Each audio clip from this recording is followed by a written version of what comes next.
Hello everyone. இந்த வீடியோவில் நம்ம என்ன பார்க்க போகிறோம்னா திருக்குறள் தான். சரிங்களா? இது பார்ட் சியில் நம்ம யூனிட் 7ல் பார்க்கக்கூடிய ஒரு டாபிக் தான். ப்ளஸ் அறநூல்கள் பார்க்கும்போதே சொல்லியிருந்தோம் திருக்குறளை வந்து நம்ம தனியாக படிப்போம் அப்படிங்கிறது. அறநூல்களில் முதன்மையானதே திருக்குறள் தான். சரிங்களா? இதில் நம்ம டாப்பிக்கில் என்ன சொல்லியிருப்பாங்கன்னா 20 அதிகாரங்கள் மற்றும் திருக்குறள் தொடர்பான செய்திகள் அப்படின்னு சொல்லியிருப்பாங்க. சரிங்களா? நம்ம திருக்குறள் தொடர்பான செய்திகளுக்கு ஒரு 50 கொஷின்ஸ்க்கு மேலே நம்ம தனியாகவே ஒரு பார்ட் 2 2 வீடியோ கொடுத்துருந்தோம்.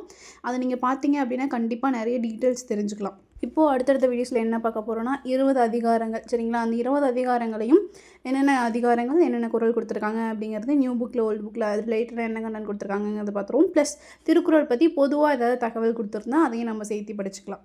இன்றைக்கி நம்ம வந்து ஒழுக்கமுடைமை அதிகாரத்தை பார்த்தோம். இது வந்து 12th ஓல்டு புக்கில் இருக்க ஒழுக்கமுடைமை அதிகாரம் தான். அதுக்கு முன்னாடி திருக்குறளை பற்றி பொதுவான தகவல் சொல்லியிருப்பாங்க, அதையும் படிச்சிருவோமா? திருக்குறள் வந்து உலகம் போற்றும் பெருநூல் அப்படின்னு சொல்லியிருப்பாங்க. என் நாட்டினரும் என் கொள்கையினரும் விரும்பும் நூல் அப்படின்னு சொல்லியிருக்காங்க. அதே மாதிரி தமிழ் மக்களோட பண்பாட்டினையும் வாழ்க்கை நெறியையும் காட்டும் அப்படின்னு சொல்லியிருக்காங்க. அடுத்தது இதோட பெருமையை, திருக்குறளோட பெருமையை கூறும் நூல் தான் திருவள்ளுவ மாலை. அந்த திருவள்ளுவ மாலையிலேருந்து ஒரு லைன் கொடுத்துருக்காங்க. பாலெல்லாம் நல்லாவின் பாலாமோ பாரிலுள்ள நூலெல்லாம் வள்ளுவற்றை நூலாகுமோ அப்படின்னு சொல்லியிருக்காங்க. சரிங்களா? இந்த லைன் கொடுத்து கூட இது எந்த இடத்துல இடம்பெற்றிருக்கு அப்படின்னு கேட்கலாம். சரிங்களா? திருவள்ளுவ மாலை ஞாபகம் வச்சுக்கோங்க. வள்ளுவன் தன்னை உலகினுக்கே தந்து வான்புகழ் கொண்ட தமிழ்நாடு அப்படின்னு சொன்னது பாரதியார். வள்ளுவனை பெற்றதால் பெற்றதே புகழ் வையகமே அப்படின்னு சொல்லியிருப்பாரு பாரதிதாசன். இது வள்ளுவன் தன்னை அப்படின்னு ஸ்டார்ட் ஆகும். ஓகேங்களா? இது பாரதியார். இது ரெண்டும் கன்ஃபியூஸ் ஆகாமல் படிச்சுக்கோங்க. இன்னொரு பலருக்கும் பல வகையாக பயன்படும் சிறப்பு வாய்ந்தது. திருக்குறளை பற்றி எங்கே உங்களுக்கு டீட்டெயில்ஸ் கிடைச்சாலோ இல்லை திருக்குறள் எந்த 20 அதிகாரங்கள் இல்லாமல் வேறு எங்கேயாவது திருக்குறள் நீங்கள் இருந்தாலுமே அதை படிச்சுக்கோங்க. சரிங்களா? திருக்குறள் வந்து ரொம்ப இம்பார்ட்டண்டான ஒன்று. திருக்குறள் இல்லாத கொஷின்ஸே கிடையாது. அது மட்டும் இல்லாமல் நம்ம யூனிட் 6 தமிழ்நாட்டோட வரலாறு படிக்கும் போதுமே திருக்குறள் மட்டுமே பாதி டாப்பிக்காக இருக்கும். சரிங்களா? அதனால் நீங்கள் இங்கே தமிழ் புக்கில் எங்கெங்கே திருக்குறள் நீங்கள் படிக்கும்போது கிடைச்சாலுமே அதை படிச்சுக்கோங்க. அது கண்டிப்பாக யூஸ்ஃபுல்லாக இருக்கும். இந்நூல் பலருக்கும் பல வகையாக பயன்படும் சிறப்பு வாய்ந்தது. உலகிற்கானும் பல மொழிகளிலும் மொழிபெயர்க்கப்பட்ட பைபிளுக்கு அடுத்த நூலாக விளங்குவது இந்நூலை. சரிங்களா? பைபிளுக்கு அடுத்ததாக மொழிபெயர்க்கப்பட்ட நூல் வந்து திருக்குறள் தான். இது வந்து 107 மொழிகளில் மொழிபெயர்த்ததாக நம்ம கொடுத்துருப்பாங்க ஸ்கூல் புக்கில். இதை வந்து வீரமாமுனிவர் லத்தீன் மொழியில் மொழிபெயர்த்திருக்காங்க அப்படின்னு சொல்லியிருக்காங்க. ஜியு போப் வந்து ஆங்கிலத்தில் மொழிபெயர்க்கிறதாகவும் சொல்லியிருக்காங்க. 1886 ஜியு போப் மொழிபெயர்த்திருப்பார். அடுத்தது இவருடைய காலம் வந்து கிபி 31 என கொண்டாடப்படுகிறது அப்படின்னு சொல்லியிருக்காங்க. திபி அப்படின்னா திருவள்ளுவர் பிறந்த ஆண்டு.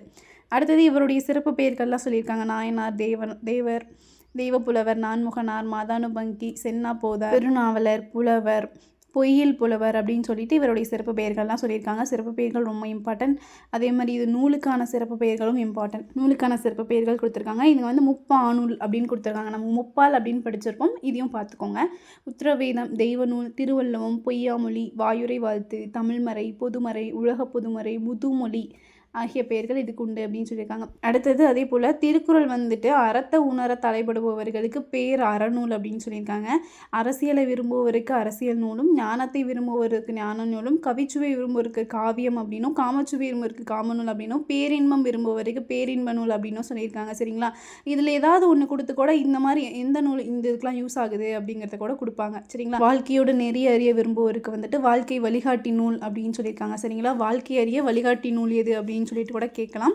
அடுத்தது திருக்குறளை பகுத்திருப்பாங்கல்ல 133 அதிகாரம், அதுதான் இங்கே கொடுத்துருக்காங்க. அறத்துப்பால், பொருட்பால், காமத்துப்பால், இதை வந்து இன்பத்துப்பால் அப்படின்னு சொல்லுவாங்க இப்போது. அதனால் இது ரெண்டையுமே பார்த்துக்கோங்க. அது மட்டும் இல்லாமல் இதில் வந்துட்டு இல்லறம் துறவரம் அப்படின்னு இருக்கும் இயல்களில். இப்போ புதுசாக நம்ம புக்கில் படிக்கும்போது புது புக்கில் படிக்கும்போது வந்து இல்லறவியல், துறவரவியல் அப்படின்னு இருக்கும். ஒலிபியல், களவியல், கற்பியல் அந்த மாதிரி இருக்கும். சரிங்களா? இந்த பேர் மட்டும் கொஞ்சம் இங்கே மாறி இருக்கும். அங்கவியல், அரசியல் இதெல்லாம் வந்துட்டு இயல் அப்படிங்கிறது சேர்ந்து இருக்கும் இப்போ புது புக்கில் இருக்கிறதுல. இதில் அதிக அதிகாரங்களை கொண்டது அங்கவியல். சரிங்களா? இது அமைச்சியல் அப்படின்னு சொல்லுவாங்க. அதே போல் குறைந்த அதிகாரங்களை கொண்டது ஊழியல். அதில் வந்து ஒரே ஒரு அதிகாரம் மட்டும்தான் இருக்கும். முப்பாலாக பகுத்திருப்பாங்கல்ல அறம், பொருள், இன்பம். இதில் வந்துட்டு பொருள்பாலில் வந்துட்டு அதிக அதிகாரங்கள் இருக்கும். சரிங்களா? தனித்தனியாக அதிகாரங்களாக பார்க்கும்போது அமைச்சியலில் அதிகமாக இருக்கும். மொத்தமாக முப்பாலாக பார்க்கும்போது பொருட்பாலில் வந்துட்டு அதிக அதிகாரம் இருக்கும். இது சரிங்களா? இதை புரிஞ்சு படிச்சுக்கோங்க. ஓகேங்களா? மொத்தமாக 1330 குறள் இருக்கும். இது வந்து ஒவ்வொரு அதிகாரத்திற்கும் 10 குறள் இருக்கும். அது மட்டும் இல்லாமல் இது வந்து குறள் வெண்பாக்களால் ஆனது. ஓகேங்களா? வெண்பாக்களால் ஆனது. இதெல்லாம் ஞாபகம் வச்சுக்கோங்க. அது மட்டும் இல்லாமல் இங்கே ஒரு லைன் கொடுத்துருப்பாங்க பாருங்கள். அறத்துப்பாலும் பொருட்பாலும் ஆசிரியர் கூற்றாக உள்ள, காமத்துப்பால் ஆசிரியர் கூற்றாக இல்லாமல் அகப்பொருள் மாந்தர் கூற்றாக அமைந்துள்ளது அப்படின்னு கொடுத்துருப்பாங்க. அடுத்தது ஒழுக்கமுடைமை குறள் 10 குறள் பார்த்துருவோமா? ஒழுக்கம் விழுப்பம் தரலான், ஒழுக்கம் உயிரினும் ஓமப்படும். ஒழுக்கம் தான் நமக்கு சிறப்பு தரும். அதை வந்துட்டு நம்ம உயிரினும் பெருசாக காத்தல் வேண்டும். அதுதான் அதோட பொருள். சரிங்களா? இதில் விழுப்பம் அப்படின்னா சிறப்புன்னு அர்த்தம். ஓமப்படும் அப்படின்னா காத்தல் வேண்டும் அப்படின்னு பொருள் சொல்லியிருப்பாங்க. அடுத்தது பரிந்தோம்பி காக்க ஒழுக்கம் தெரிந்தோம்பி தேரினும் அக்தே துணை. இதில் வந்து பரிந்து அப்படிங்கிற வார்த்தைக்கு விரும்பி அப்படிங்கிற பொருளும் கவலையோடு ஆராய்ந்து பார்த்தாலும் அப்படிங்கிற 2 பொருளும் சொல்லியிருப்பாங்க. சரிங்களா? ஓல்டு புக்கில் வந்து கவலையோடு ஆராய்ந்து பார்த்தாலும் சொல்லியிருப்பாங்க. பட் நியூ புக்கில் வந்து பரிந்து அப்படின்னா விரும்பி அப்படின்னு கொடுத்துருப்பாங்க. ஸோ 2 அர்த்தத்தையுமே பார்த்துக்கோங்க. அந்த ஆப்ஷனுக்கு தகுந்த மாதிரி ஆன்சர் எழுதுறதுக்கு யூஸ் ஆகும். பரிந்தோம்பி காக்க ஒழுக்கம் தெரிந்தோம்பி தேரினும் அக்தி துணை அப்படின்னா நம்ம இந்த வகையில் ஆராய்ஞ்சு பார்த்தாலுமே ஒழுக்கம் தான் நமக்கு உறுதுணையாக இருக்கும் அப்படின்னு சொல்லியிருக்காங்க.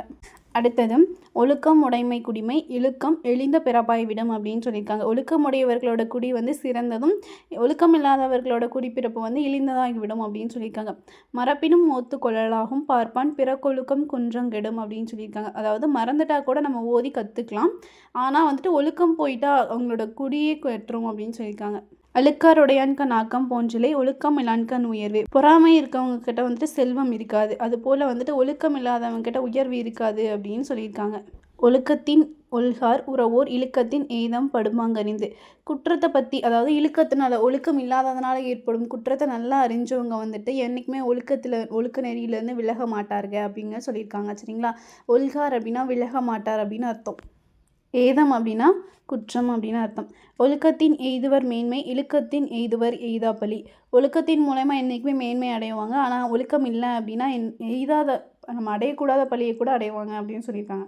அடுத்தது நன்றிக்கு வித்தாகும் நல்லொழுக்கம் தீயொழுக்கம் என்றும் இடுமை தரும். ஒழுக்கம் என்றைக்குமே நமக்கு வந்து நன்மையை தரக்கூடிய விதையாக இருக்கும் அப்படின்னும் தீ ஒழுக்கம் வந்துட்டு நமக்கு துன்பத்தை தான் தரும் அப்படின்னு சொல்லியிருக்காங்க. இங்கே வித்து அப்படின்னா விதை, இடும்பைனா துன்பம். இதெல்லாம் நம்ம ஆல்ரெடி எப்போவுமே படிச்சுட்டே இருக்கிற ஒரு கொஷின்ஸ் தான்.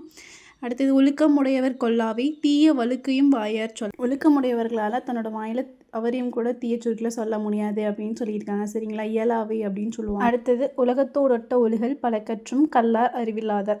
அதாவது உலகத்தில் இருக்க உயர்ந்தவரோடு வாழ பழகாதவர்களை வந்து என்னதான் கற்றுருந்தாலுமே அறிவில்லாதவர்கள் அப்படின்னு சொல்லுவாங்க. இதோட 10 குறள் முடிஞ்சிருச்சு. இங்கே வந்து அதோட பகுப்பு முறை சொல்லியிருப்பாங்க. எந்தெந்த குறள் வந்து ஒழுக்கத்தோட சிறப்பு சொல்லுது, அது ஒழுக்கம் உள்ளாரிடம் என்ன குணம் இருக்கும் அப்படிங்கிறதையும், ஒழுக்கம் இல்லாதவரோட காணப்படும் குற்றமும், அதே மாதிரி ஒழுக்கத்தின் தன்மை, சொல்லானும் செயலானும் வரும் ஒழுக்கம், இதை பற்றி சொல்லியிருக்காங்க. இந்த குறள்லாம் இந்த ஒரு அர்த்தத்தை சொல்லுது அப்படின்னு சொல்லியிருப்பாங்க. அடுத்தது விளக்கம் பார்த்துப்போம். அழுக்காறு பொறாமை, ஆக்கம் செல்வம், இழுக்கம் அப்படின்னா ஒழுக்கம் தவறுதல், உரம் அப்படின்னா வலிமை, உறவோர் அப்படின்னா வலிமை உடையவர். உலகம் அப்படிங்கிறது வந்து இங்கே இடவாகு பெயர் அப்படின்னு சொல்லியிருக்காங்க. சரிங்களா? இங்கே வந்து உலகத்தில் இருக்க மக்களுக்கு வந்துட்டு ஆகி வந்திருக்கு அப்படிங்கிறனால. அடுத்தது ஏதாம் அப்படின்னா குற்றம். ஒல்லாவை அப்படின்னா இயலாம், ஒழுகு அப்படின்னா பழகு, அதேமாதிரி ஒழுகல் அப்படின்னா தொழிற்பெயர்னு கொடுத்துருக்காங்க.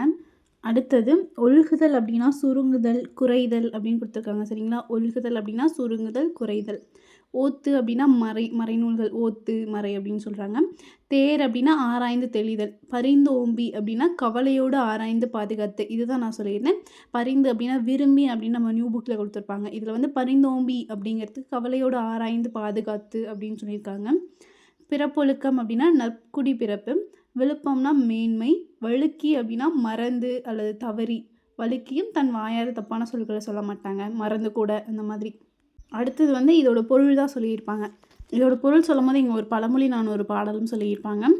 இழுக்கத்தின் மிக்க இழிவில்லை, இல்லை ஒழுக்கத்தின் மிக்க உயர்வு அப்படின்னு சொல்லியிருப்பாங்க.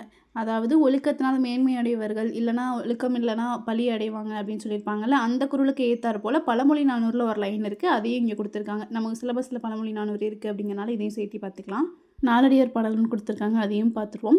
குழந்தாவ கல்வி குடிமை மூப்பைந்தும் விலகாமல் எய்திய கண்ணும் நலஞ்சான்ற மைய தொழிற்சீர் உலகம் அறியாமை செயலா பாற்றொற்றின் நேர் அப்படின்னு சொல்லியிருக்காங்க. இதுக்கு எதுக்காக அப்படின்னு சொல்லியிருப்பாங்கன்னா, உலகத்தில் வாழ்கிற உயர்ந்தவரோட நம்ம வாழ கற்றுக்கல அப்படின்னா நம்ம படிக்காதவங்க தான், அறிவில்லாதவங்க தான் அப்படின்னு அந்த குறளோட பொருளுக்கு ஏற்ற மாதிரி நாலடியார் பாடல் இங்கே ஒன்று இருக்கும். அதை தான் இங்கே கொடுத்துருக்காங்க. அடுத்தது ஓல்டு சமச்சீர் புக்கில் என்ன கொடுத்துருக்காங்க அப்படின்னு பார்த்துருவோம். ஆல்ரெடி நம்ம குறள்லாம் பார்த்துட்டோம், அதோட பொருள் பார்த்துட்டோம். இங்கே வார்த்தைகளுக்கு என்ன அர்த்தம் கொடுத்துருக்காங்க அப்படிங்கிறது மட்டும் பார்த்துக்கலாம். விழுப்பம் அப்படின்னா சிறப்பு, ஓமப்படும் அப்படின்னா காத்தல் வேண்டும். 2வதுல பரிந்து அப்படின்னா விரும்பி, தேரினம்னா ஆராய்ந்து பார்த்தாலும். அடுத்தது குடிமை அப்படின்னா உயர்குடி, இழுக்கம் அப்படின்னா ஒழுக்கம் இல்லாதவர். அதே போல் பரிந்தோம்பி அப்படிங்கிறத பரிந்து ப்ளஸ் ஓம்பி அப்படின்னு பிரிக்கணும். தெரிந்தோம்பி அப்படிங்கிறத தெரிந்து ப்ளஸ் ஓம்பி. ஓகேங்களா? பிரித்தெழுத்துக்கெல்லாம் நமக்கு யூஸ் ஆகும். அடுத்தது அழுக்காறு அப்படின்னா பொறாமை, ஆக்கம்னா செல்வம், ஒல்கார் அப்படின்னா விலக மாட்டார். உறவோர் அப்படின்னா மன வலிமை உடையோர். ஏதம் அப்படின்னா குற்றம். அடுத்தது இடும்பை அப்படின்னா துன்பம். வித்து அப்படின்னா விதை. அடுத்தது ஒல்லாவை அப்படின்னா இயலாவை. அடுத்தது உலகம் அப்படின்னா உயர்ந்தோர் அப்படின்னு சொல்லியிருக்காங்க. இங்கே இந்த இடத்துல உயர்ந்தோர் அப்படின்னு சொல்லியிருக்காங்க. ஒட்ட அப்படின்னா பொருந்த. உலகம் ஒட்ட. அடுத்தது ஒழுகல் அப்படின்னா நடத்தல் வாழ்தல் அப்படின்னு சொல்லியிருக்காங்க. அதாவது உலகத்தோடு ஒட்ட ஒழுகல், உலகம் உயர்ந்தவரோடு பொருந்த வாழ்தல் நடத்தல். இந்த இடத்துல இதுக்கு இதான் பொருள். சரிங்களா? இதோட ஒழுக்கமுடைமை அதிகாரம் முடிஞ்சிச்சு. ஓகேங்களா? இன்றைக்கி இது போதும்.